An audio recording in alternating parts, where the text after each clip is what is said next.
Bonjour Virgo and welcome back to my channel. Claude here. Today I'm going to be doing a little bit of a different tarot reading for you to have a look at which of your past lives is having an effect on your current life.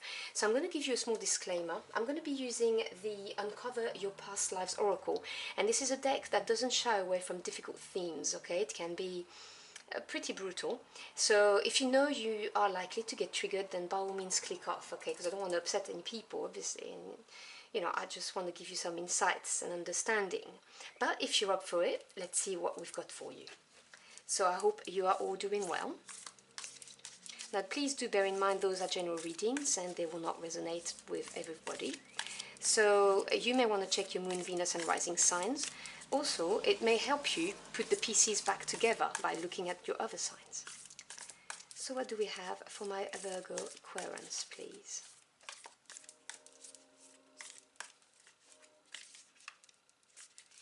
Right.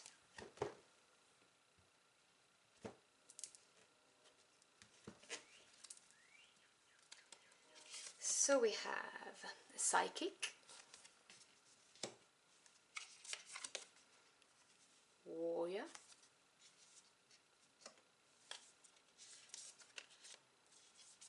Healer,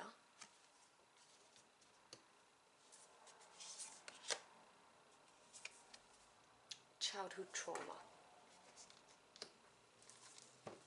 Okay, let me put this away and let me grab my tarot deck to clarify those cards.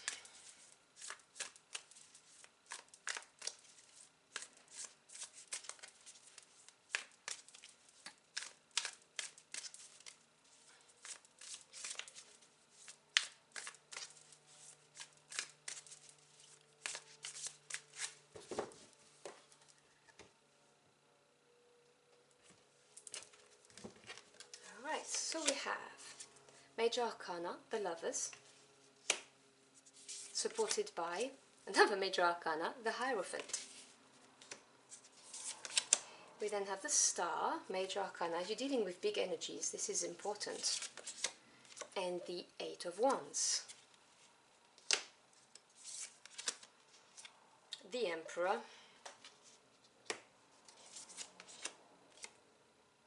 The Tower. Sorry, that's my little Odin sighing. The Seven of Wands. And the Six of Cups.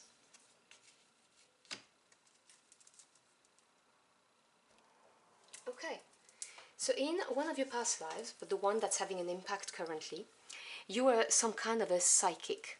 Now it could be, you know, like if the card says a high priestess, a gypsy witch, a prophet, a clairvoyant, whatever the case may be, you had a role in tapping with the non-physical world. And so, you know, this is a leading role. The people would come to you to get answers. Very, very mystical energy around this. I can see this. You had some very powerful skills, you know, to just, you were in touch with the energies around you, and you could just read them easily, you know, trusting your intuition, seeing into synchronicities. Yes, very inspiring person. And this is supported by the Lovers and the Hierophant. So the Lovers represents a big decision. Now let me talk about the Major Arcana first, because you do have 1, 2, 3, 4, 5. Okay, so you've got 5 out of 8. So you've got more than half of your spread dealing with Major Arcana. The Major Arcana represent big energies on your life path, you know, the ones that make you grow and evolve mentally, emotionally, spiritually, you know, to do with your life purpose, whereas the Minors deal with the day-to-day events and situation. So you got the Lovers supported by the Hierophant. So the Lovers talks about a major decision, something that's going to have an impact long term, and you can clearly see there's two paths here, and on this deck particularly you've got 6 candles on each side, represented the 6 zodiac sign on each side.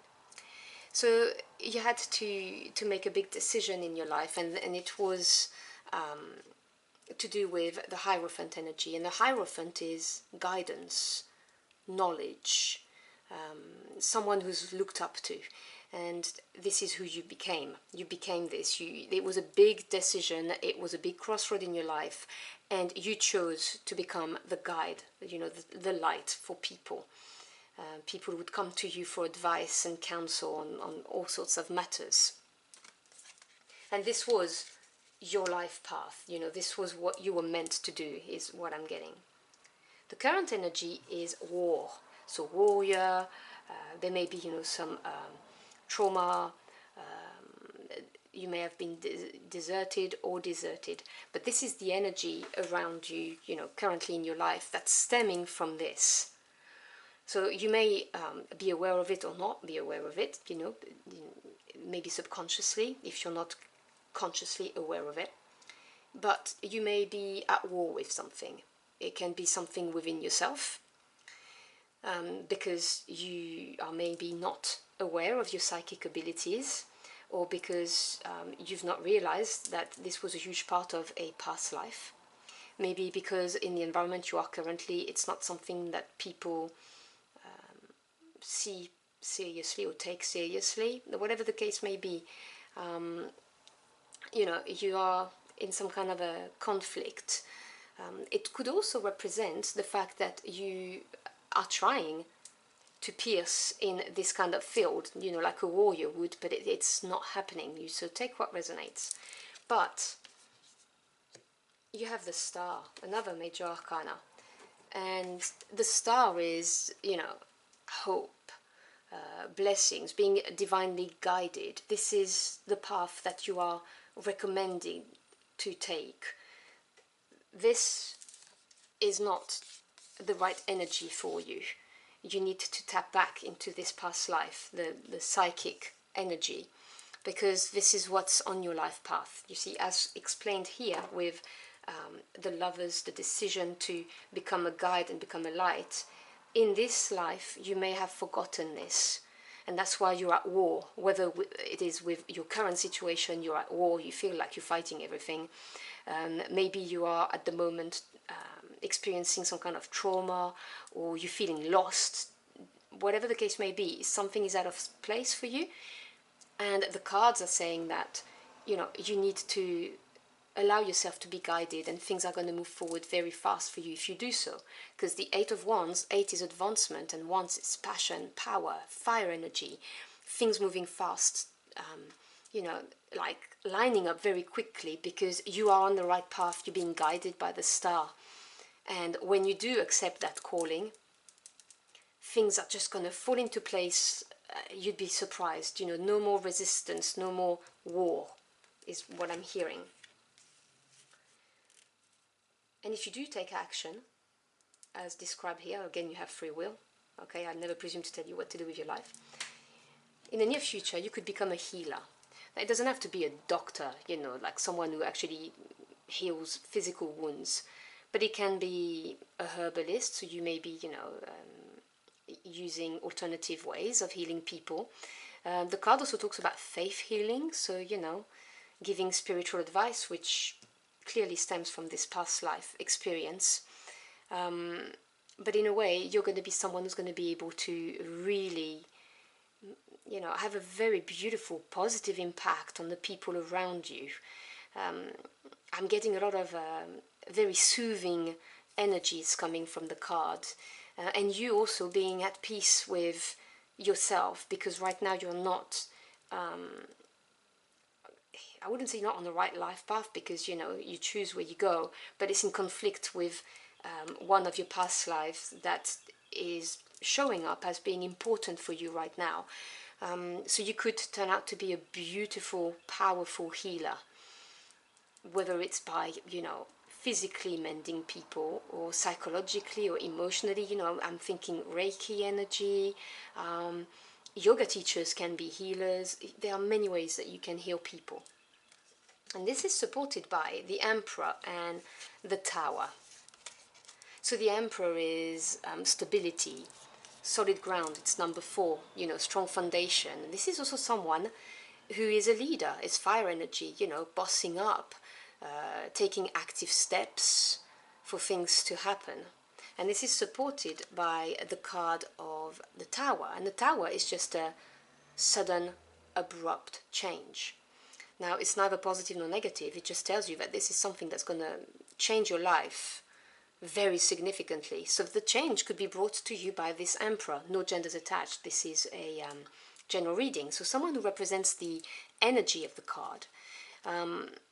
You know, this can also be a father figure, someone who has fatherly energy, someone who's got a lot of wisdom because they've been at war, they've won war, they know what to do to build the empire.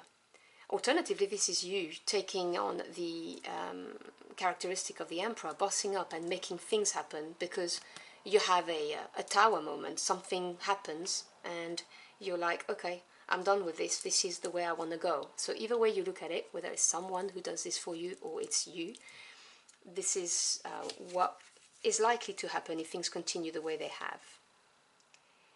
The last position is to do with a lesson to be learned or an ideal, what could happen ideally. And ideally, you could help people get over childhood trauma. As a healer is what I'm saying. You know, people who have been abused, abandoned, orphans. I mean, it even talks about being kidnapped or sold, but anything that has traumatized someone during their childhood and helping them overcome the wound, the pain, the doubts that come from this, the fear of the future. This is what would be the ideal outcome of the kind of healing that you could provide in the near future if you tap into the energy of this past life. So childhood trauma supported by the Seven of Wands and the Six of Cups. So this is the second card of Wands you have, the passion, the power. Seven is experience and confidence that stems from it. The Seven of Wands is standing your ground, really defending what you believe in. And it's supported by the Six of Cups, which is that beautiful energy of emotional harmony, deep connection with people. It could also represent someone you've known for a very long time, that you've known since you were a child, or someone you've just known for a long time. But this is really defending people, because the Six of Cups can also represent, you know, childhood memories, which obviously made me smile when I saw it with childhood trauma. So it's really taking a stand to defend the people who have been abused as children, no matter how this materializes obviously in everyday life. So I hope you've enjoyed your journey for the card with me. If you did, or if you found this message insightful, do let me know in the comment box below. I'd love to hear from you. Thank you so much for stopping by. I really appreciate your time. Wish you a beautiful end of the month, and I'll see you again very soon. Until next time, au revoir.